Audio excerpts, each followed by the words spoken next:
Let me also get my set over here. Where did I put myself to?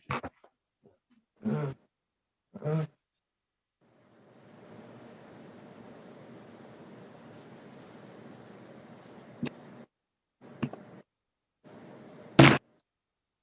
okay, we're good. All right, so your sister is gonna have us go here, and we're gonna be going on live. So she's gonna start us off with Psalms 43 to 46. Go ahead, Sister Sally.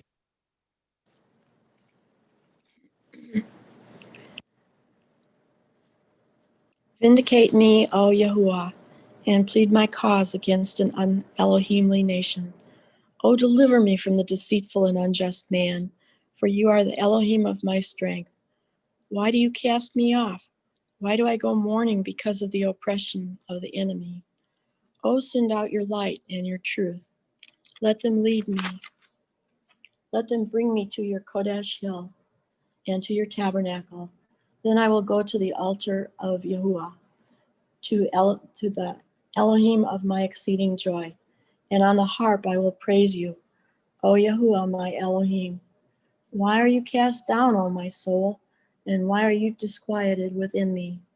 Hope is in Yahuwah, for I shall yet praise him, the help of my countenance and my Elohim. Psalms 44. We have heard with our ears, O Yahuwah. Our fathers have told us what deeds you did in days of old, how you drove out the nations with your hand, but them you planted, how you afflicted the peoples and cast them out. For they did not gain possession of the land by their own sword, nor did their own arm save them, but it was your right hand, your arm, and the light of your countenance, because you favored them. You are my king, O Yahuwah. Command victories for Jacob. Through you we will push down our enemies. Through your name we will trample those who rise up against us. For I will not trust in my bow, nor shall my sword save me. But you have saved us from our enemies, and have put to shame those who hated us. In Yahuwah we boast all day long, and praise your name forever. Selah. But you have cast us off and put us to shame, and you do not go out with our armies.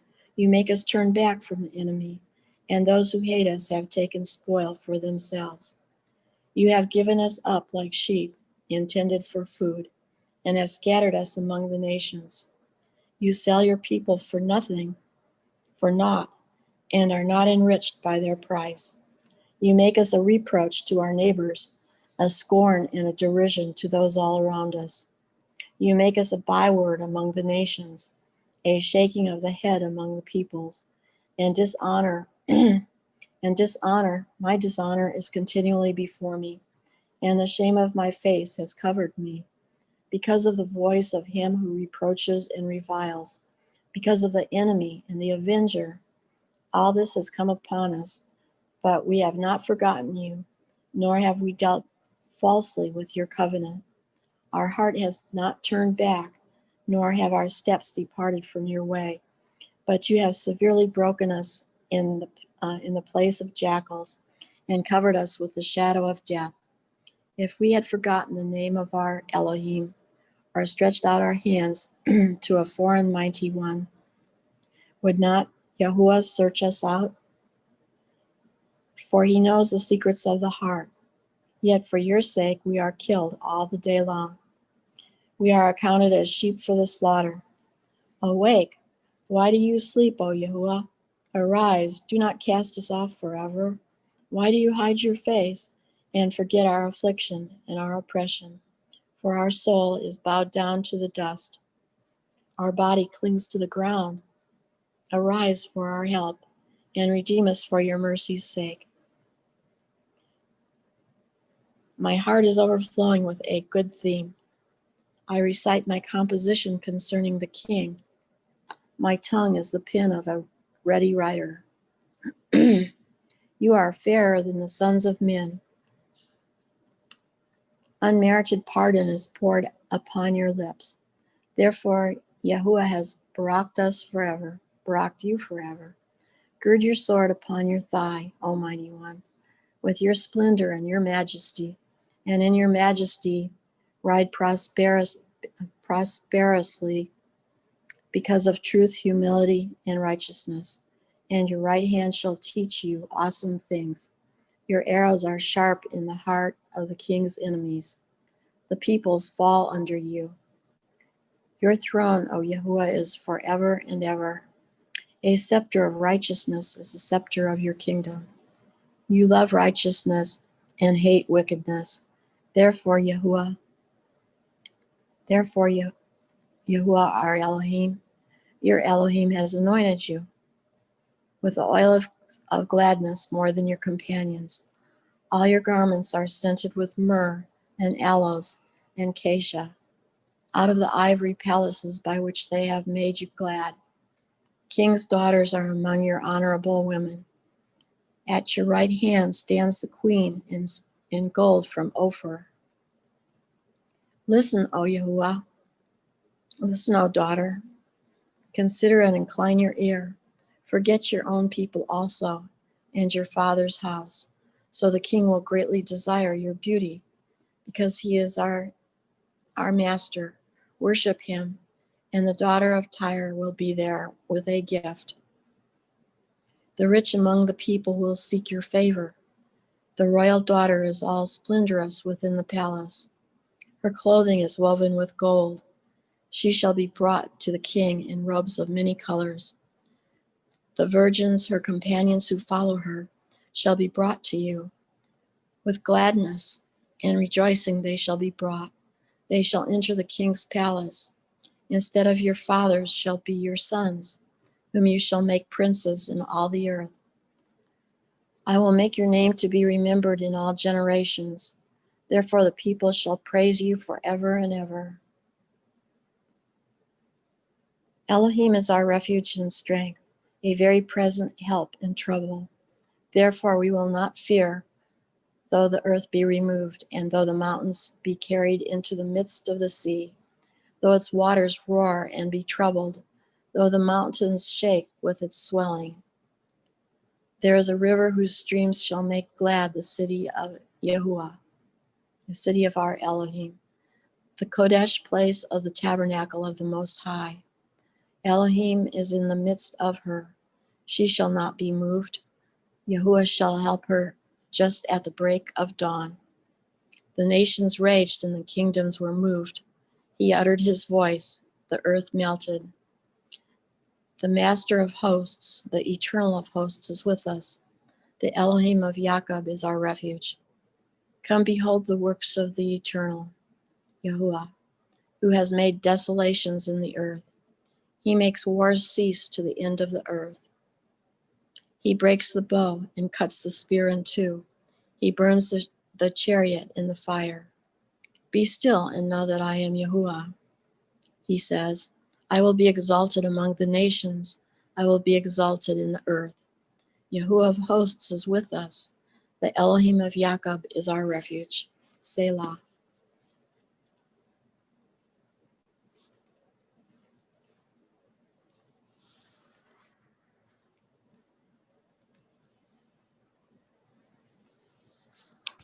That it, sis, or was that Yes, 46? Okay. that was 46. You said 43 through 46. I can read more if you want. Oh, no, that's fine. I just wanted to make sure you were done before I started going through the cross references, not reading. Okay, let's see here. The ones that really stood from me were chapter 43, verses 3 to 4. Your hand utterly destroyed the nations. Who is the hand of Yahuwah? Okay, so that's talking about Yahusha destroying the nations. You afflicted the peoples and you threw them out, for they did not inherit the land with their sword, and their arm did not save them. So their arm, the heathen's arm, cannot save them. But your right hand and your arm and the light of your face, meaning Yahuwah's esteem, his majesty, because you were well pleased with them. And then and verses 5 to 9 of this chapter I thought were pretty important. You are my king and my Elohim who commands the salvation of Jacob. In you we push our enemies, and in you we will push our enemies, and in your name we will disdain those who rise up against us. So Yahuwah's name is pretty important there. For I will not trust in my bow, and my sword will not save me. In Elohim we will praise the whole day, and in your name we will give thanks for eternity. And in the Septuagint of this chapter, it gives a little header here. It says, for the end. So possibly this psalm might have been written for the end times even. Psalm by the sons of Korah for understanding. So those verses really stood out to me in Psalms 43, which Sally just read. And also verses 21 to 23 here. If we have forgotten the name of our Elohim, so it says, if we have spread out our hands to a foreign mighty one, I think that's pretty important there. Shows the context of Exodus. What is it? Exodus 23, verse 13. That's what it's meaning by don't take another mighty one's name on your lips. It's actually talking about spreading your hands in prayer to a false mighty one. So again, that's the context of that commandment. So I thought that was pretty important. Verses 22 to 23. Wouldn't Elohim seek out these things, for he knows the secret things of the heart? And we can go to other scriptures that shows that concept. Jeremiah 17:9. What is it, Mom? Hebrews 4:12, is it? Talks about the word of Yahuwah is sharper than any double-edged sword. He tries the reins and all that, and he discerns the thoughts and intentions of the heart. So yeah, so we see that in scripture a lot. Okay, for account of you, we are being killed the whole day. We are reckoned as sheep of the slaughter. That kind of brought to memory somewhere I feel like Paul quotes from here in the Romans 8:36. Thanks, sis. Thank you. All right. Let's see here. 44. I don't think I got anything that really stood out other than the title of chapter 44, on behalf of the beloved one.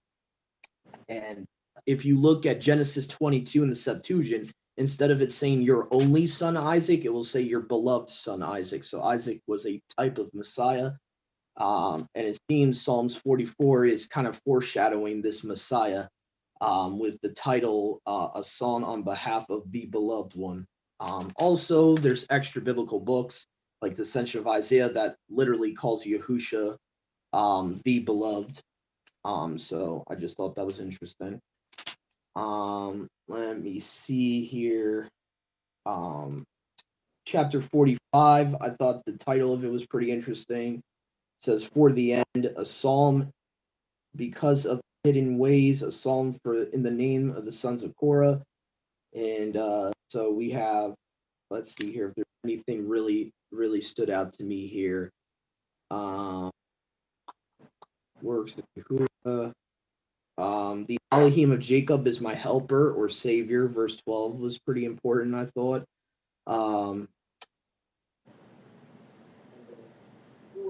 Elohim of powers, or let's see.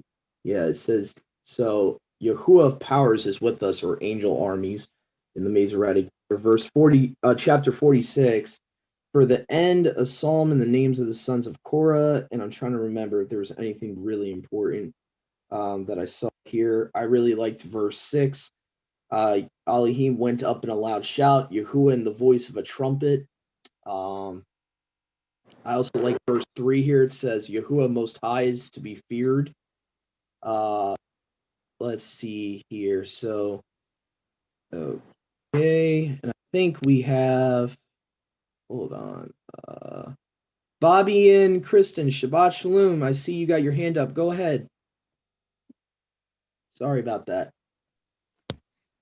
Oh, sorry, did not. Our hand's not up, but oh, okay. Yep, no problem, sis. That's my bad. Okay. So a great king over all the earth, verse 3, that was pretty important there. Sing psalms to our king, sing psalms. For Elohim is the king over all the earth. Verse 8. See here. Are gathered, the rulers of the people are gathered to the Elohim of Abraham. I thought that was important. Verse 10. For Elohim's mighty ones of the earth are magnified very much. And yeah, that's pretty much it. So there was a lot from chapter 43 that obviously I pointed out after Sister Sally read that I thought were pretty cool connections. Brother Dennis, you're probably going to need to unmute yourself because I had everyone muted when I was reading. So just unmute yourself if you're able to read Psalms 47 to 51. Let's see here. Maybe he'll see it. Okay. Yep. Can you hear me now? Perfectly. Yes. Okay. Let's see. Chapter 47. Oh, clap your hands, all you peoples. Shout to Yahuwah with a voice of singing. For Yahuwah Most High is awesome, a great sovereign over all the Haaretz of the earth. He subdues peoples under us and nations under our feet. He chooses our inheritance for us, the excellence of Jacob, whom he loves, Salah. Yahuwah shall go up with a shout, Yahuwah with the sound of a ram's horn, sound of a trumpet. Sing praises to Yahuwah, sing praises. Sing praises to our sovereign, sing praises. For Yahuwah is sovereign of all the earth. Sing praises with understanding. Yahuwah shall reign over the nations. Yahuwah shall sit on his set-apart throne. Nobles of people shall be gathered together. The people of the Elohim of Abraham with the shields of the earth belong to Yahuwah. He shall be greatly exalted. 48. Great is Yahuwah, and greatly to be praised. In the city of our Elohim, his set-apart mountain, pretty and high. The joy of all the earth is Mount Zion on the sides of the north. The city of the great sovereign Yahuwah is in her citadels. He is known as her refuge. For look, the sovereigns met. They passed by together. They saw, so they marveled. They were alarmed. They hastened away. Trembling took hold of them there. Pain as of a woman in labor. With an east wind you break the ships of Tarshish. As we have heard, so we have seen in the city of Yahuwah of hosts. In the city of our Elohim, Yahuwah establishes her forever, Selah. We have thought, O Yahuwah, of our kindness. In the midst of your hekel, according to your name, O Yahuwah, so is your praise to the ends of the earth. Your right hand is filled with righteousness. Let Mount Zion rejoice. Let the daughters of Yehudah exult.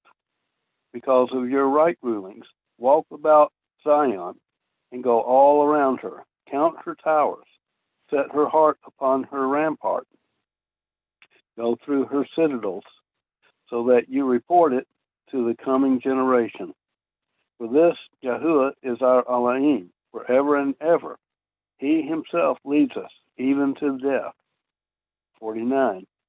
Hear this, all you peoples. Give ear, all you inhabitants of the world, both sons of mankind and sons of man, rich and poor together. My mouth speaks wisdom, and the meditation of my heart brings understanding. I incline my ear to a parable. I expound my riddle on the lyre. Why should I fear in the days of evil, when the crookedness of my supplanters surrounds me? Those who are trusting in their riches and who are boasting in their great wealth. A brother does not redeem anyone at all, neither give to Elohim a ransom for him. For the redemption of their lives is costly, and it shall cease forever. That he should still live forever and not see the pit. For he sees wise men die. The foolish and the ignorant both perish, and shall leave their wealth to others. Their graves are their houses forever, their dwelling places to all generations. They call their lands after their own names. But man does not remain in esteem. He is like the beast and perish. This way of theirs is folly to them. Yet their followers are pleased with their words. Selah. Like sheep they shall be laid in the grave. Death shall shepherd them, and the upright rule over them in the morning. And their form is consumed in the grave, far from their dwelling. But Yahuwah does redeem my being from the powers of the grave, for he does receive me. Selah. Do not be afraid when a man becomes rich, when the wealth of his house increases. For when he dies, he takes none of it. His wealth does not go down after him, though while he lived, he rocked himself. And though they praise you when you do well for yourself, he has to go to the generation of his fathers. They never see the light. Man who is rich, yet does not understand, shall be like the beasts, they shall perish. 50. Allah, Elohim, Yahuwah, shall speak, and he shall call the earth from the rising of the sun to the going down. From Zion, the perfection of loveliness, Elohim shall shine forth. Our Elohim comes and is not silent. A fire consumes before him, and it shall be very stormy all around him. He calls to the Shemaim, heavens from above, and to the earth to rightly rule his people. Gather my kind ones together to me, those who have made a covenant with me by slaughtering. Then the heavens declared his righteousness. For Yahuwah himself is judge. Selah. Hear, O my people, and I speak. O Yisrael, and I witness against you. I am Yahuwah, your Elohim. I do not reprove you for your slaughterings, and your burnt offerings are continually before me. I do not take a bull from your house, nor goats out of your pens. For every beast of the forest is mine, the cattle on 1,000 hills. I know all the birds of the mountains, and all moving in my field are mine. If I were hungry, I would not speak to you, for the world is mine, and all that fills it. Do I eat the flesh of bulls, or drink the blood of goats? Offer thanksgiving to Yahuwah, and pay your vows to the Most High, and call upon me in the day of distress. Let me rescue you, and you esteem me. But to the wrong, Yahuwah said, what right have you to recite my laws, or take my covenant in your mouth, while you hated instruction and cast my words behind you? When you saw a thief, you were pleased with him, and you took part with adulterers. You let your mouth loose to evil, and your tongue frames deceit. You speak against your brother. You slander your own mother's son. You have done this, and I kept silent. You have thought that it was altogether like you. I rebuke you and set it in order before your eyes.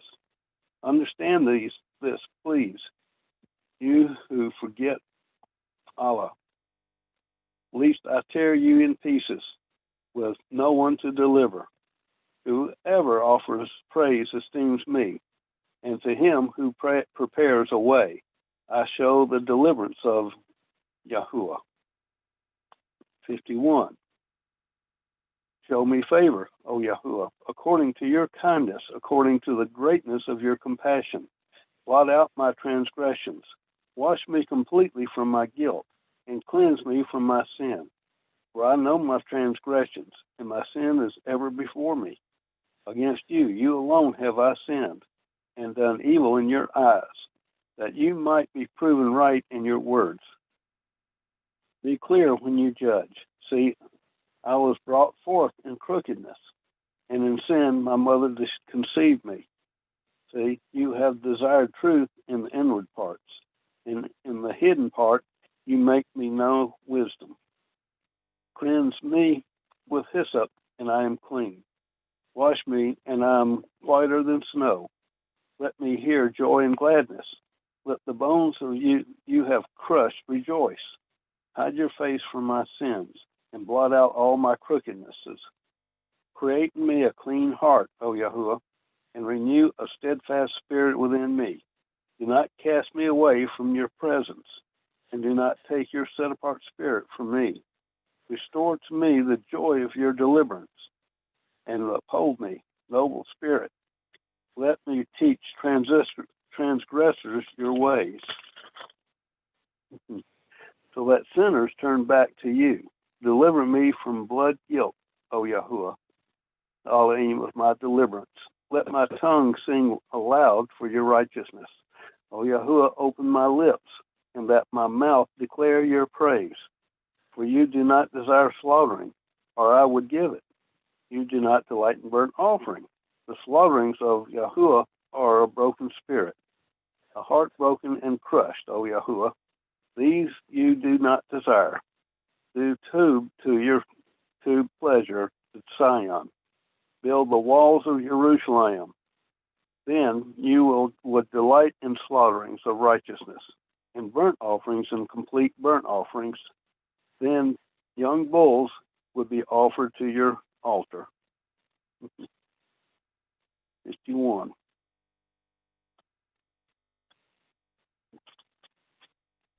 Thank you, Brother Dennis. Thank you. Right, there's a lot here. We got,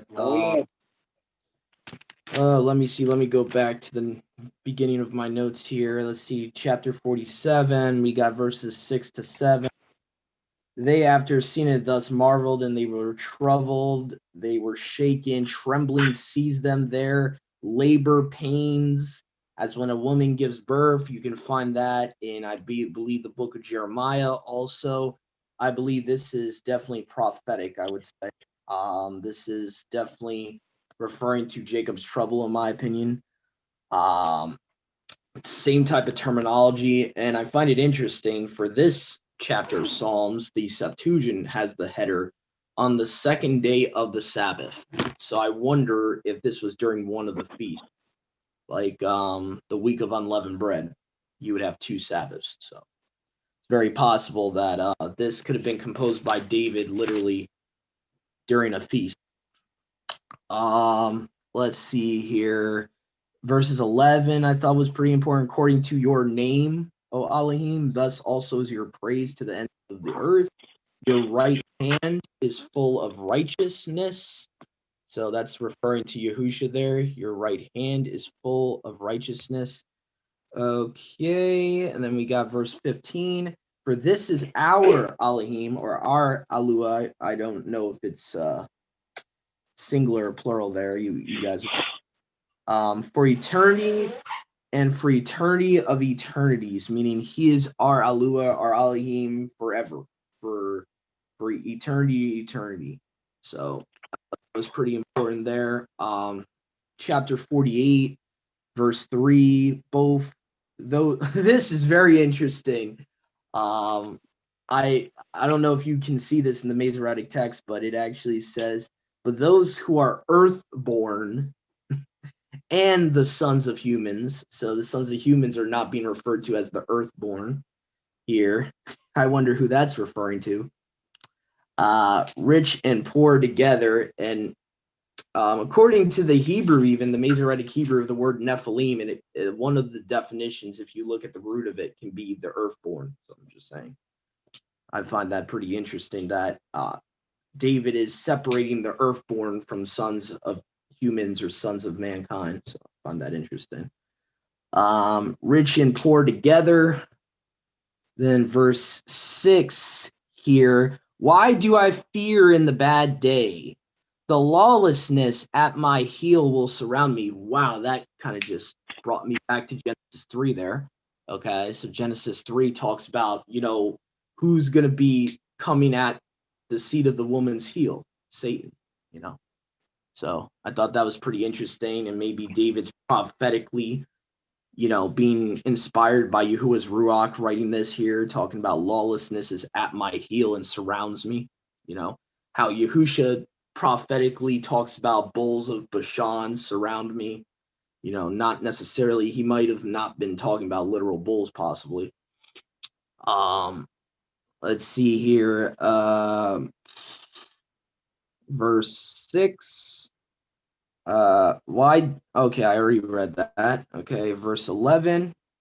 When he sees the wise who have died together, the senseless and the foolish one will perish and leave behind the strangers their wealth. Now, I find it interesting. It says that he takes away the foolish ones and the wicked and leaves behind alive those that gain their wealth. So it seems to be alluding to a uprooting the wicked for the righteous to obtain their wealth. So that's kind of interesting to me. Kind of hints to, a post-trib rapture type of thing, in my opinion. Because Proverbs chapter 2, if you'll allow me to show you something here about the left behind concept.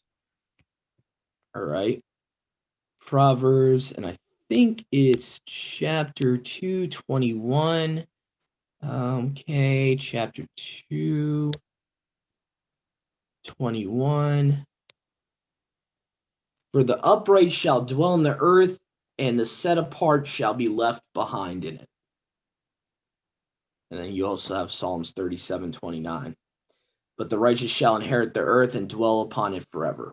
So, I don't know. I kind of got that idea when Brother Dennis was just reading Psalms 48, verse 11 there. And so here we go. We got verse 15 and 16. I also wrote down, like sheep, they were placed in Hades, which Hades is just Greek for Sheol. Like hell, Hades is sometimes replaced for the Hebrew Sheol. Death rules them, and the upright ones have dominion over them in the morning, and their help will be worn out from their esteem in Hades or Sheol. But Elohim will redeem my soul from the hand of Sheol or Hades when he receives me. So what's interesting is we know that Yahusha, right, he conquered Sheol. And I kind of wonder if Sheol's not just a place, but there's this concept of death being an actual entity. And the reason I say that is if we go to Paul here, he talks about the last adversary to defeat is death. And I kind of wonder the last enemy.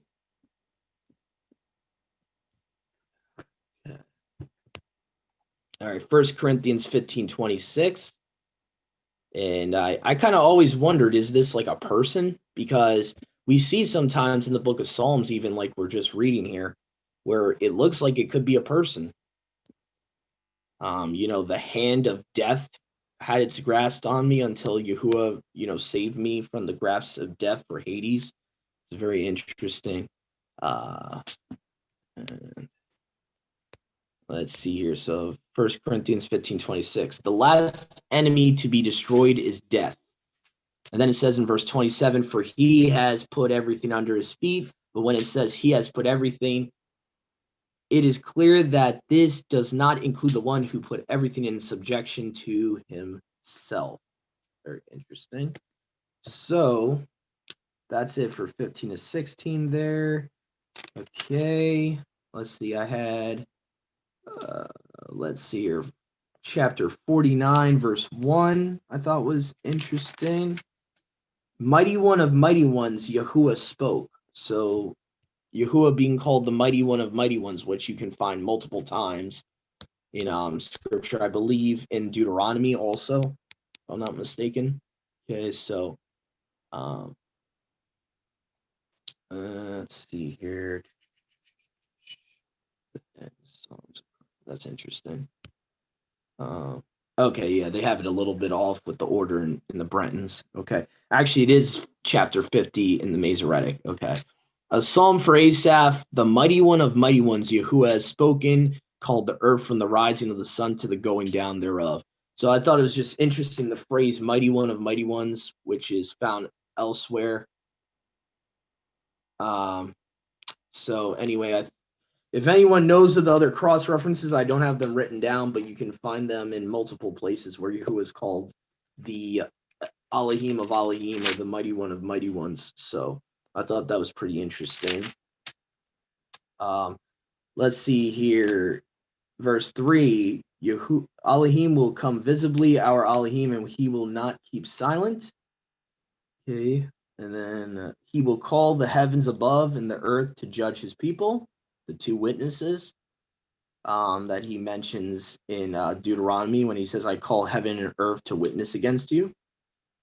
Okay, gathered to him his set apart ones who established his covenant by sacrifice, and the heavens will declare his righteousness, for Elohim is judge. So I thought that was pretty important there, showing that Yahuwah is the ultimate judge. Okay. And verses 9 to 15. I will not accept young bulls from your house, nor male goats from your flocks, nor from all beasts of the wood are mine, the livestock in the mountains and cattle. I have known all the birds of the heavens, and the beauty of the field is with me, for I am hungry. For if I am hungry, never ever would I say to you, for the inhabited world and the fullness of it are mine. I will not eat the flesh of bulls or drink the blood of goats. Will I sacrifice to Elohim a sacrifice of praise and repay to the Most High your vows? Call upon me. I thought this was the most important one, in my opinion, right here, verse 15.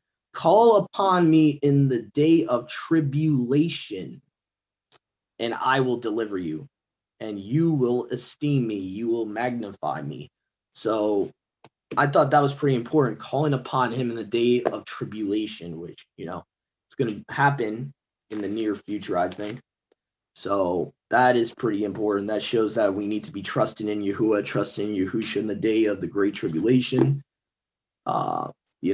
When the great tribulation happens. Let's see here. So I think that's it for what I thought was important to bring out from Psalms. Thank you, Brother Dennis and Sister Sally, for reading Psalms for us for that portion. We're going to finish out today with Acts chapter 5 to 9, which I will be reading. And so here we go. I will be reading from my use my RSV. Where did I put it? Yeah, my RSV, my Revised Standard Version with the Aramaic New Testament. I have a physical copy of, so I'll read that side by side, and we'll start. I'll start Acts chapter 5. So just give me time to get there. Let's see here. Yeah. So, all right. Let me see here. Whoops, sorry guys, stupid phone. Should have put the case on the kickstand. Let me see here. Hold on a second. I know I had my kickstand earlier. Here we go. Yeah, this will help.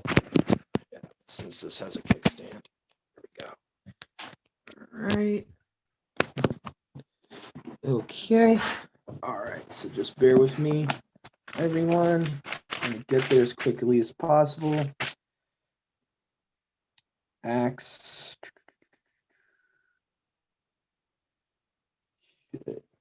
That's in page 1261 in my Catholic Bible.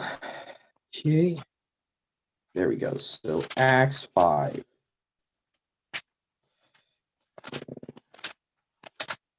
At the end of each chapter, I'll see if there's any differences between the two, between the Greek and the Aramaic. Okay, let's see here.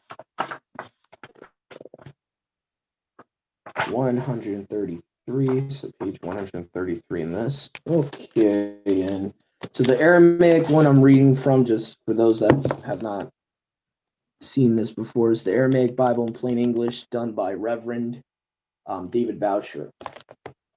Okay, which you can find on Bible Hub for free and eSword. So let's see here. Okay, Acts chapter 5. Here we go. Okay.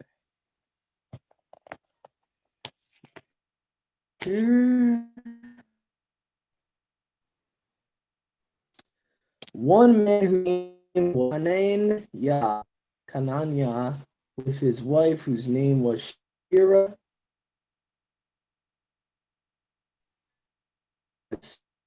sold his field. So his field was aware of it. He brought some of the money, and Simon said to Canania, "Why has Satan filled your heart to cheat the spirit of set apartness and to hide yield? Was it not yours until it was sold? And after it was sold again, you had power over its proceeds. Why have you set your heart to do this thing? You have not cheated men, but Alua." And when Canania heard these words, he dropped dead, and great fear came upon all those who heard. And the young men among them arose and gathered him up, and they took him out and buried him. And after 3 hours had passed, his wife also entered, not knowing what had happened. Simon said to her, "Tell me if for these things you sold the field." But she said, "Yes, for these proceeds." Simon said to her, "Because you have agreed to tempt the spirit of Yahuwah, behold, the feet of those who buried your husband are at the door, and they will take you out." And at that moment she fell before their feet and died, and those men came in and found her dead. And they took her up and brought her out and buried her beside her husband. And there was great fear upon the entire assembly among all those who heard, and there were occurring by the hands of the apostles signs and many mighty acts among the people. They were all assembled together at the porch of Solomon, and none of the other people dared to come near them, but the people were magnifying them, and those who were believing in Yahuwah were added all the more, multitudes of men and women, so that they were bringing the sick out into the streets, lying in litters, that when Simon would come, at least his shadow might overshadow them. And many were coming to them from the other cities which were around Jerusalem, as they were bringing the sick and those who had foul spirits, and they were all being made whole. And the and the high priest and all who were with him, who were of the doctrine of the Pharisees, were filled with jealousy. And they laid hands on the apostles and seized and bound them in prison. And in the night the angel of Yahuwah opened the door of the prison and brought them out. And he said to them, "Go stand in the temple and speak to the people all these words of life." And they went out at dawn and entered the temple, and they were teaching. But the high priest, those with him, called their associates and the elders of Israel, and they sent to the prison to bring the apostles. And when those who were sent went from them, they did not find them in prison. They returned and came, and they were saying, "We found the prison locked, secured by the guards who were standing at the door, and we opened it, and we found no one there." And when the chief priests and the leaders of the temple heard these words, they were astonished at them, and they were considering what this was. And a man came informing them, "The same men whom you shut up in prison, behold, they are standing in the temple teaching the people." And the leaders went with the attendants to bring them not with force, for they were afraid lest the people would stone them. And when they brought them, they stood them before the whole council, and the high priest began to say to them, "Have we not emphatically commanded you that you teach no one in his name?" And we were just talking about this in a study last night. Okay, so again, they're against them preaching in Yahusha's name here, which seems to be a prophecy in Jeremiah 11:19 in the Septuagint. "But behold, you have filled Jerusalem with your teaching, and you will to bring in the blood of this man upon us." Simon answered with the apostles and said to them, "Alua ought to be obeyed rather than men." Okay, so Yahuwah is to be obeyed rather than man, or you could say over man. The Alua of our forefathers raised up Yahusha, the one whom you murdered, when you hanged him on a tree. Okay. Alua has appointed this one the head and the life giver, and he has exalted him to his right hand, so as to give repentance and forgiveness of sins to Yashar all. And we are witnesses of these accounts, and so is the spirit of set apartness, whom Alua gives to those who obey him. Or no, yeah, I think it's actually supposed to say, even though it says believe here, that's a mistranslation. It's actually supposed to say those that obey him. Okay. All right, let's see here. Where was I here? Give repentance. Yeah. Verse 33. And when they heard these words, they were enraged with a passion, and they were considering killing him. And one of the Pharisees there stood up, whose name was Gamaliel. Oh boy, Gamaliel, the guy that taught Paul. He taught the law, and he was honored by all the people, and he commanded to take the apostles out for a short time. And he said to the men, sons of Yasharal, take heed to yourselves to see what is right for you to do concerning these men. Before this time, Theuda arose and said that he was something great. About 400 men went after him. He was killed, and those who were going after him were scattered, and they became as nothing. And Yahuda, the Galilean, now it's talking about Judas here. Judas actually has the same name as the person Yahuda in the tribe of Yehuda. Arose after him in the days when the people were registered for the head tax, and he seduced many people after him, and he died, and all those who were following him were scattered. And I say to you, separate yourselves from these men and leave them, for if this counsel and work is from men, they will dissolve and pass away. But if it is from Alua, you have no power to destroy it, lest you be found opposing Alua. And they were persuaded by him, and called the apostles, and scourged them, and commanded them not to speak in the name of Yahusha, and they dismissed them. So again, they're telling them, you cannot speak in the name of Yahusha. You cannot speak in his authority, in his proper name. And they departed from before them, rejoicing that they were worthy to be disgraced for the name. Okay, so they didn't care.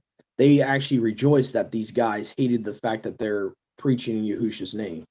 So remember how Yahusha in Matthew 5 says, rejoice when people hate you. Rejoice when, like when you're rebuked for righteousness' sake, when you're, what's the word I'm looking for? When you're persecuted for righteousness' sake, you should be rejoicing. And they did not cease to teach every day in the temple and the houses, and to preach the glad tidings about our master Yahushua the Messiah. Chapter 6. And in those days when the disciples had multiplied, the Hellenist disciples, meaning Greek-speaking believers, complained against the Hebrews that their widows were disregarded in the daily ministry. So basically there is bickering between the natural born versus the Gentiles that are grafted in. So that's what's going on here. And the 12 apostles called the whole assembly of the disciples, and they said to him, it is not acceptable for us to forsake the word of Alua and to serve tables, meaning we can't be focused on something about, basically that our followers can be, that our own disciples can be handling, the case about people are not being fed. That's something that their followers can be handling so that they can preach the Basora. And they said to them, it is not acceptable for us to forsake the word of Alua and to serve tables. Search therefore, my brothers, and choose 7 men among you, upon whom is the witness, and who are full of the spirit of Yahuwah. So now they're choosing overseers, basically, or leaders, shepherds, in a way. And we shall appoint them over this matter, and we shall continue in prayer and in the ministry of the word, meaning preaching the word. And this statement was pleasing before all the people, and they chose Stephanus, a man who was full of belief and the spirit set apartness, and Philippus, Prochorus, and Nicanor, Timon, Parmena, and Nicholas, and Antiochus the proselyte. They presented these before the apostles, and when they had prayed, they placed hands on them, and the word of Alua was magnified, and the number of the disciples was multiplied greatly in Jerusalem. and many people of the Judeans were obeying the belief. But Stephanus was full of favor and power and was doing signs and wonders among the people. There arose men from the synagogue, which was called the Libertine, and Cyrenians, and the Alexandrians, and Cilicia, and from Asia, disputing with Stephanus. And they were not able to withstand the wisdom and the spirit who was speaking in him. And they sent men and instructing them to say, we have heard him speak words of blasphemy against Masha and against Alua. They stirred up the people and the elders and scribes, and they came and they stood around him, and they seized and brought him to the center of the council. And they appointed false witnesses who said, this man does not cease speaking words against the Torah and against this set apart place. We have heard him say that Yahushua the Nazarene will destroy this place and will change the customs that Masha delivered to you. And all of them who were sitting in the assembly stared at him, and they saw his face as the face of an angel. So meaning, he kind of had a face like Masha did when Masha's face was glowing, and Masha had to veil his face when he came down from the mountain. So this guy's face kind of was like transfigured, basically. And I believe this is Stephen, if I'm not mistaken. Yeah, Stephanus is the Aramaic version of Stephen. Yeah. So they're doing the same thing to Stephen that they were doing to Yahushua. So if we as believers in the Brit Hadashah try to interpret that the law is done away with, we're just as bad as the Pharisees. Because we would be accusing Stephen and Paul and all the apostles of what the Pharisees were falsely accusing them of, if that makes any sense. So, okay. Chapter 7. And the high priest asked him, are these things so? But he said, men, brothers, and fathers, listen, the Alua of esteem appeared to our father Abraham when he was in Beth Naran, when he had not come to dwell in Haran, and he said to him, depart from your land and from the presence of your relatives, and come to the land which I shall show you. And then Abraham went out from the land of the Chaldeans and came and dwelt in Haran. And from there, when his father had died, Yahuwah removed him to this land in which you dwell today.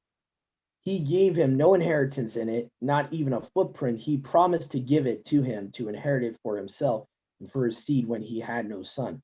And Yahuwah was speaking with him when he had said to him, your seed will be a stranger in a foreign land, and they will enslave him and will afflict him 400 years, not 430. Notice how it says 400 years. Okay. All right. So let's see here. Yeah, verse 7. And that people whom they serve in slavery I will judge. Yahuwah said, after these things they will go out and they will serve me in this place. And he gave him the covenant of circumcision, and then he begot Isaac and circumcised him on the 8th day. And Isaac begot Jacob, and Jacob begot our 12 fathers, meaning the 12 patriarchs. Okay. And our fathers were jealous of Joseph, and they sold him into Egypt, and Yahuwah was with him. So basically, Stephen's trying to use scripture, use the history of their people to show that Yahushua's the true promised Messiah. So he's going through the whole history of their people, from all the way from the land of Canaan and into the set apart land and the promised land and all that. So he's going through the whole history here, from Abraham all the way until that point. And he saved him from all his sufferings, and he gave him favor and wisdom before Pharaoh, the king of Egypt, and he appointed him ruler over Egypt and over his whole house. And there was a famine and great distress in all of Egypt and in the land of Canaan, and there was nothing to satisfy our fathers first. And when they went the second time, Joseph made himself known to his brothers, and the family of Joseph was made known to Pharaoh. Joseph sent and brought his father Jacob and all his family, and they were 75 souls in number. And Jacob went down to Egypt and died there, he and our fathers. And he was moved to Shechem and was placed in a tomb, in which Abraham had bought with silver from the sons of Hamor. And when the time had arrived, which Alua had promised to Abraham with an oath, The people had multiplied and had grown strong in Egypt until another king arose over Egypt who did not know Joseph. And it's interesting to note if you go into the Greek of another, it actually means like another kind, strange. So kind of interesting. Anyway, so let's see here. Did not know Joseph. He was deceptive toward our ethnicity and did evil toward our fathers and commanded to cast out their male infants that they would not live.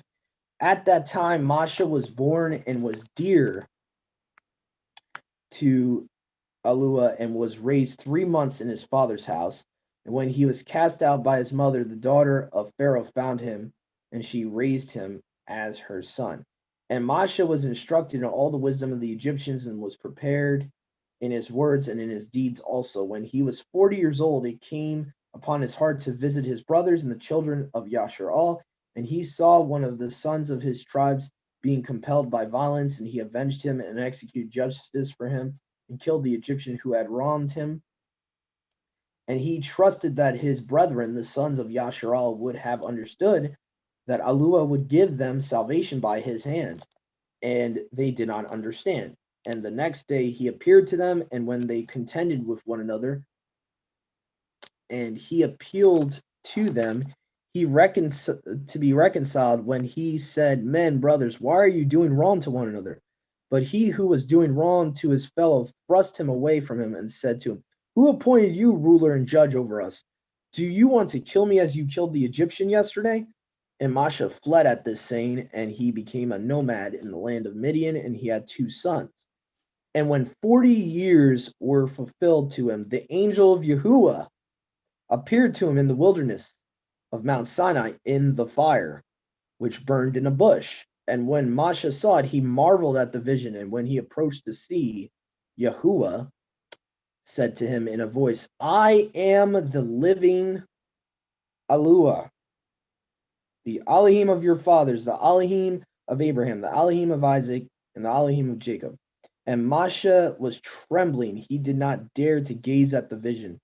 And Yahuwah said to him, Loose your shoes from your feet, for the ground in which you stand is set apart. Which, by the way, in Joshua, I'm trying to remember. Do you remember, Mom, what chapter Joshua it is where the angel, the commander of Yahuwah's army, who is Yahusha, pre-incarnate, says the same exact thing? Yeah.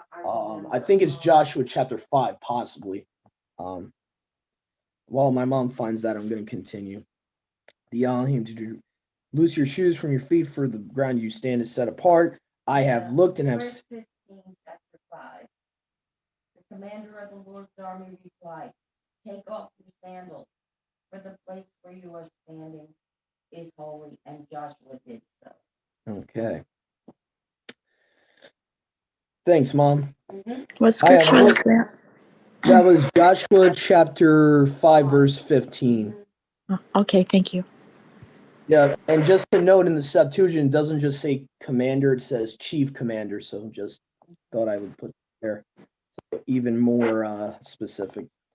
Let's see here. Verse 34, I have looked and I have seen the suffering of my people who are in Egypt, and I have heard their groans. I have come down to save them, and now come, I shall send you to Egypt. This Masha whom they rejected, when they were saying, Who appointed you the ruler and judge over us? This one Alua sent us as the ruler and delivered to them by the hand of the angel who appeared to him at the bush. So what Stephen is trying to say here, he's trying to show them how your forefathers did the same thing to Masha originally that you're doing to Yahusha, is what he's trying to show. This is he who sent them out when he did signs and wonders and mighty works in the land of Egypt and at the Sea of Reeds and in the wilderness of 40 years.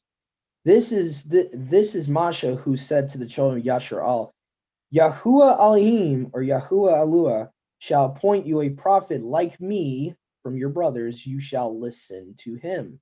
This is he who was in the assembly in the wilderness with the angel, who had spoken with him and with our fathers at Mount of Sinai.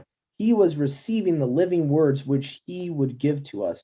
And our fathers chose not to obey him, but they forsake him and in their hearts they returned to Egypt. As they said to Aaron, make mighty ones for us to go before us, because we do not know what has become of this Masha who brought us out from the land of Egypt. And they made a calf for themselves in those days, and they sacrificed sacrifices to the idol, and they were delighting in the work of their hands.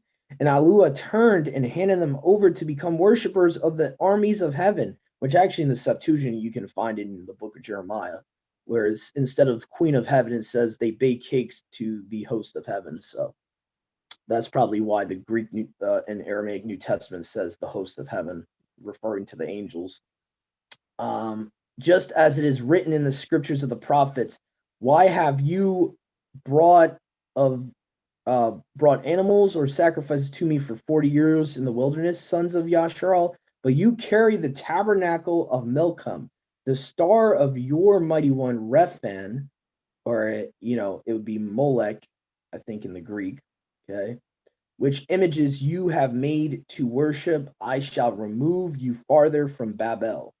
Behold, the tabernacle, the tent of your fathers was in the wilderness, according to what he who spoken with Masha commanded to make it, with the likeness which he showed him.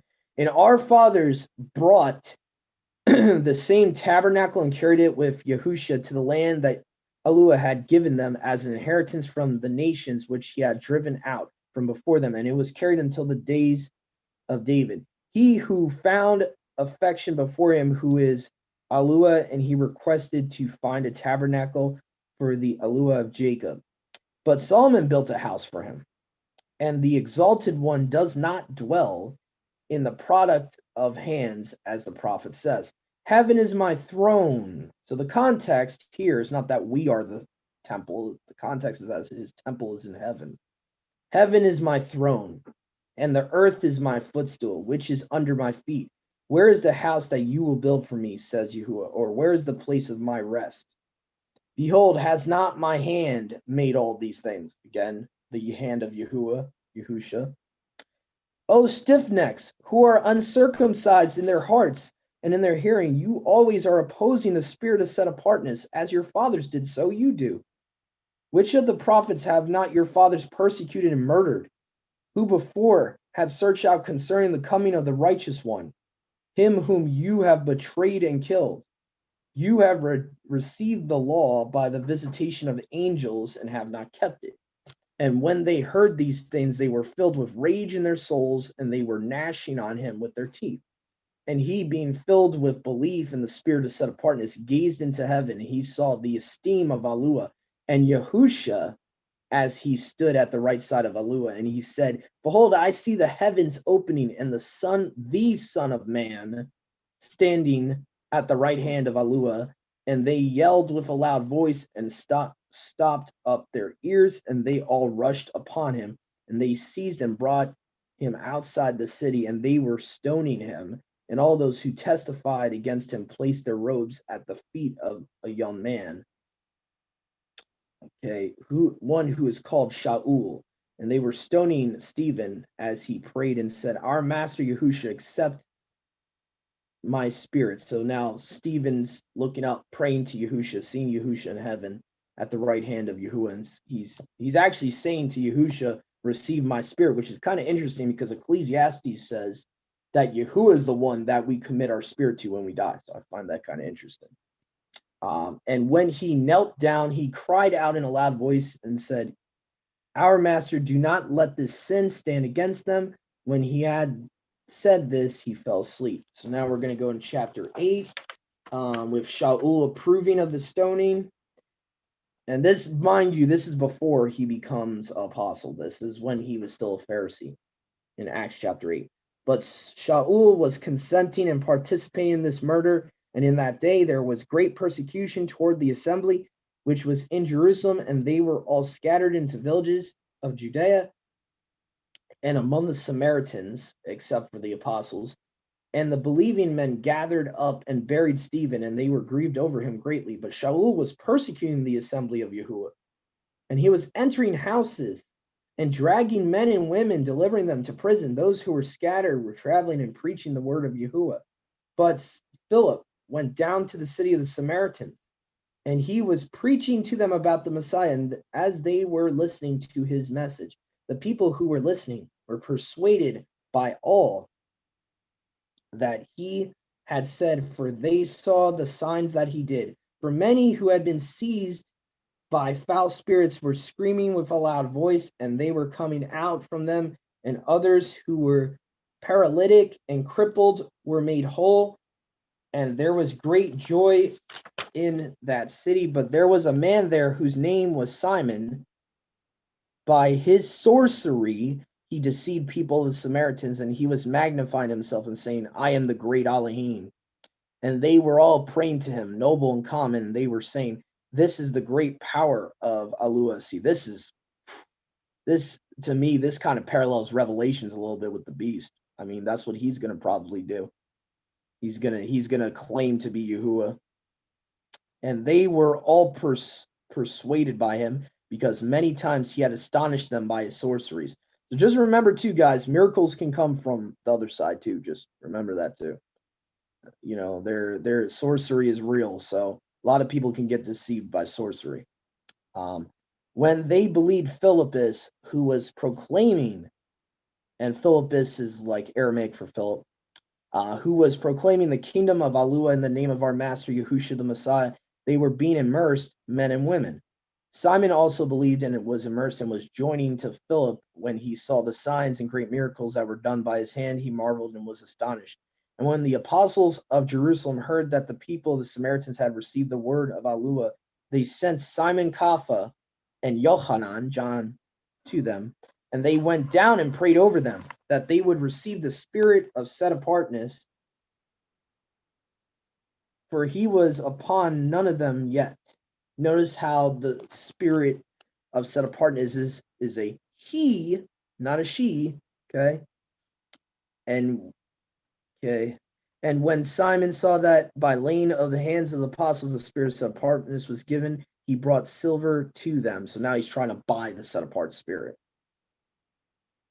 As he said, give me also this authority, that he on whomever I place a hand will receive the spirit of set apartness. Simon Kapha said to him, your silver will go with you to destruction. Oh, another parallel to the anti-Messiah. Because you thought that the gift of Alua was acquired by possessions of the world, you have no part of allotment in this belief, because your heart is not upright before Alua. And I believe you can find son of lawlessness, the reference I made to the anti-Messiah, you can find in 2 Thessalonians chapter 2. Towards the end of that chapter, it calls him the son of lawlessness. Okay. And, oh, no, not the son of lawlessness. Let me correct myself. The man of lawlessness. He's called the son of destruction. So that's where I got the connection there. Talking about Simon going to destruction. Because you thought that the gift of Alua was acquired by the possessions of the world. You have no part of the allotment in this belief, because your heart is not upright before Alua. But turn from this your evil and request from Alua that perhaps the treachery of your heart may be forgiven you. For I see that you are in the wrath of bitterness and a knot of evil. Simon answering, he said, ask Alua for my sake that none of these things which you have said may come upon me. But Simon and Yohanan, John, when they had testified and taught the word of Alua, returned to Jerusalem, and they preached the glad tidings in many villages of the Samaritans.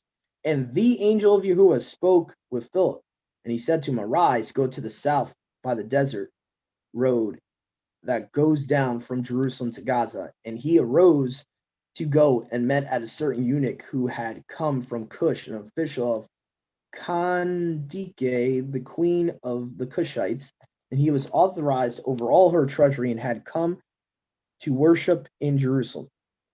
As he turned to go, he sat down on the chariot and was reading in Isaiah the prophet. And the Spirit said to Philippus, approach and join the chariot. And as he approached, he heard what he read in Isaiah the prophet.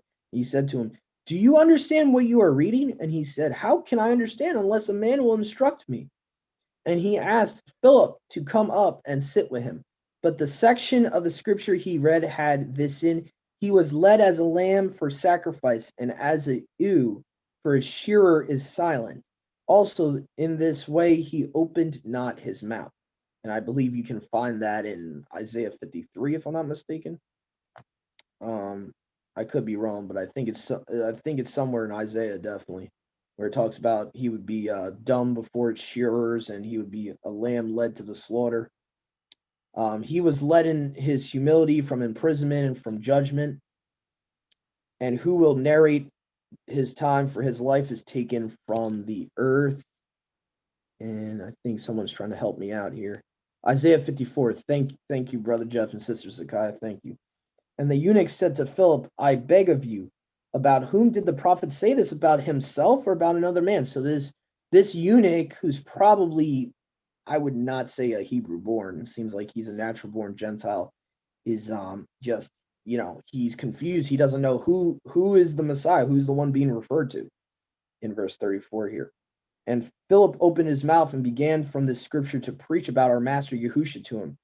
And as they were going on the road, they were arriving at one place that had water in it. And that eunuch said, behold, water. What is the hindrance to me being baptized? This is where having an NIV really sucks, because it's not going to have, the next verse is going to be completely omitted from certain versions like the ESV, NIV, even the NLT, I hate to say, and a lot of modern Bibles, and even the Jehovah Witness Bibles miss certain verses in the New Testament like this. So this is the verse that should be in every Bible, and I don't know why they would ever omit this. Verse 37. And Philip said, if you believe with all heart, it is authorized. So if you have an NIV, you'll just think, oh, it's permitted. Oh, okay. Oh, okay. I don't have to do anything. I can just get baptized. If you believe with all your heart, it is authorized. Verse 37. I do believe that Yahushua the Messiah is the son of Alua. That is important. That should never be omitted out of any Bible. So, and he commanded to stop the chariot, and the two of them went down to the water, and Philip immersed that eunuch. And when they had come up from the water, the spirit of Yahuwah took Philip up, and the eunuch did not see him again, but he went on the road rejoicing. Okay, so the spirit of Yahuwah came upon him. Why? Because he trusted in who Yahusha was. That was the prerequisite we see here, is that he trusted that Yahusha is the Messiah, prophesied from Isaiah, prophesied from the scriptures at that time, and that he believed he was the son of the Almighty. That was a prerequisite for the spirit of Yahuwah to come upon him. Oh, my bad. It's actually talking about it took Philip. My bad. And they came up from the water. The spirit of Yahuwah took Philip up, and the eunuch did not see him again, but he went on the road rejoicing. So now he's rejoicing because now he's found, his life was missing something. His life was missing purpose. He found his purpose in life when he accepted the Besorah we see here.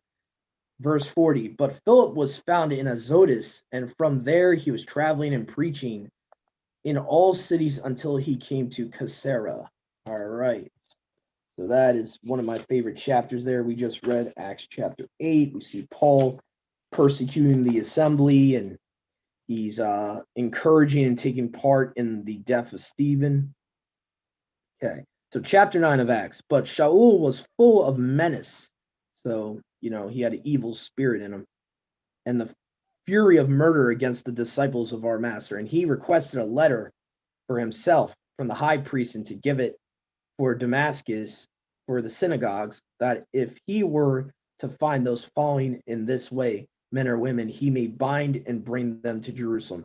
And as he was going, he began to approach Damascus. Suddenly there was a light from the heavens shining upon him, and he fell upon the ground, and he heard a voice which said to him, Shaul, Shaul, why do you persecute me? It is hard for you to kick against the goats. Now, this is just, I guess you could say, a Greek and Aramaic expression that just means it's hard to come against the truth. Meaning you're going against the grain. What are you doing? Okay, verse 5. He answered and said, who are you, my master? And our master said, I am the living Elohim, the living Alua, Yahusha the Nazarene, he whom you are persecuting. But arise and enter the city, and there it will be told you what you must do. And the men who were traveling with him on the road were standing amazed because they were hearing the sound only, but the man was not visible to them. And Shaul got up off the ground and could not see anything while his eyes were open, and while they held his hands, they brought him to Damascus. And he could see nothing for 3 days. He did not eat or drink. That's interesting. He couldn't see for 3 days. Wonder if that's some symbolic meaning. So, but there was a disciple in Damascus, and his name was Kananiah, and Yahuwah had said to him in a vision, Kananiah, and he said, Behold, it is I, my master. And our master said to him, Arise, go to the street which is called Straight, and inquire of the house of Yehuda for Shaul, who is from the city Tarsus. For behold, he is praying. He sees in a vision a man whose name is Kananiah entering and laying a hand upon him, so that his eyes will be opened. And Kananiah said, My master, I have heard from many about this man, how much evil he has inflicted on the set apart ones in Jerusalem. And behold, he also has authority here from the chief priest to imprison all those who call upon your name. And Yahuwah said to him, Arise, because he is a chosen vessel to me to take my name to the Gentiles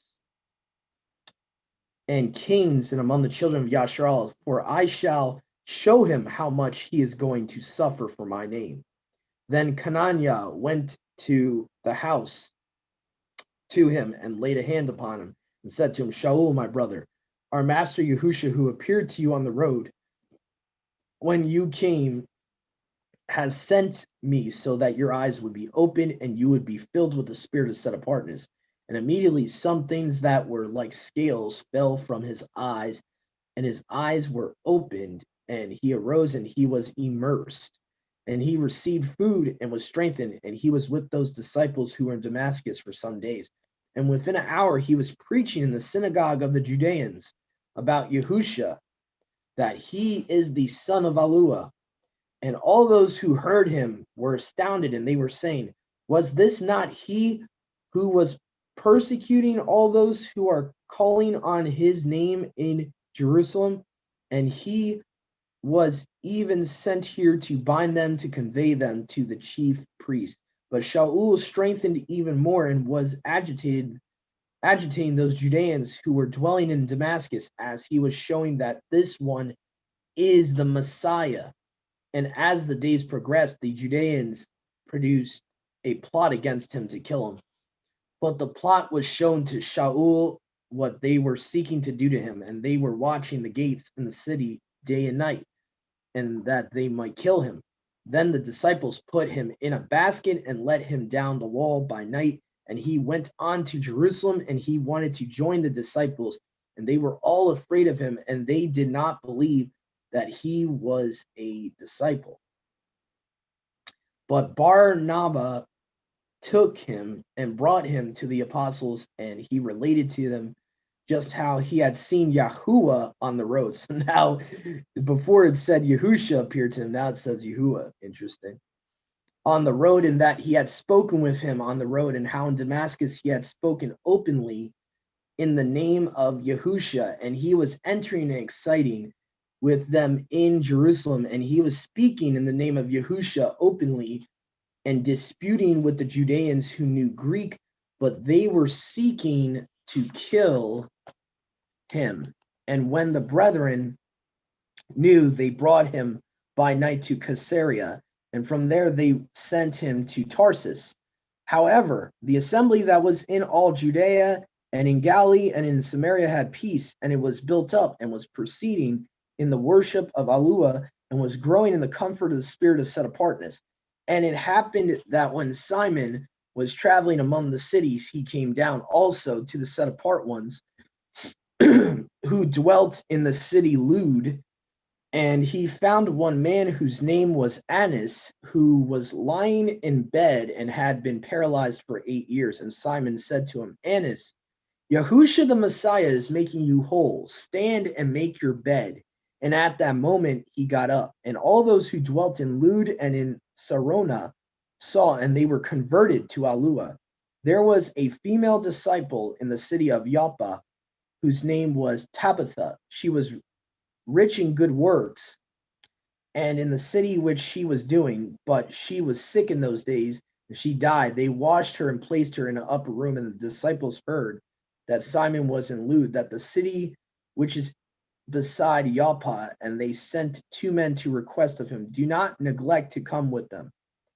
And Simon arose and went with them, and when he came, they took him up to the upper room, and all the widows were gathered, standing around him, weeping and showing him the coats and the cloaks which Tabitha had given them when she was alive. But Simon sent all the people outside and bowed on his knees and prayed, and he turned to the corpse and said, Tabitha, get up.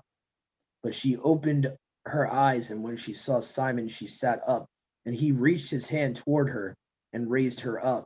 And he called the set apart ones and the widows, and he gave her to them alive. And this was made known in the whole city, and many believed in our master. But he was in Joppa not a few days, while he dwelt in the house of Simon, a tanner. Okay, so that was the end of Acts chapter 9. Shaul's conversion. So let's see here. So, and that's about it for today's study. I hope everyone enjoyed the Haftarah scripture reading we've done for today. And Brother Jeff did message me when I was during the reading on the chat here. Yeah, it was Isaiah 53. So sorry for the confusion, viewers and listeners. I hope you got something out of this scripture reading today. And again, I just want to thank all of our brothers and sisters that have joined for today's reading. And please stay tuned as we're going to go each Sabbath. We're going to be doing these Haftarah Torah portions. So please stay tuned to next week.